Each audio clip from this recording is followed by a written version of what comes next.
son yıllarda çok fazla uyuşturucu kullanılıyor. Evet. Bunun önüne nasıl geçebiliriz? Senin bir fikrin var mı?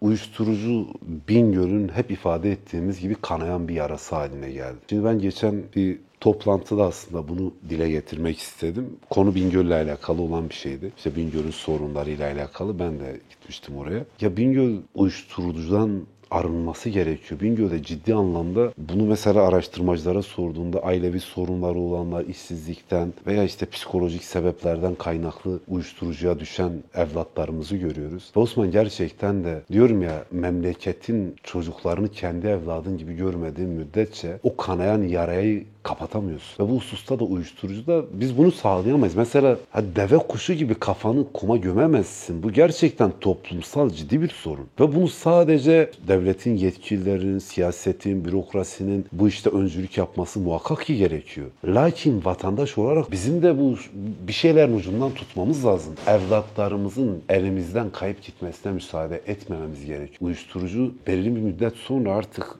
şehrin tamamına sirayet ederse onu toparlamak, onunla mücadele etmek zor olur. Spora yönlendir, kültüre, sanata, faaliyetlere yönlendirmemiz lazım. O çocuklarımıza el atmamız gerekiyor. Onları kaderine terk etmememiz gerekiyor. Bununla alakalı ciddi bir çalışma yapılması gerekiyor. Devlet, hükümet yani bu konuda vatandaş tamamıyla üstüne düşeni yapması lazım.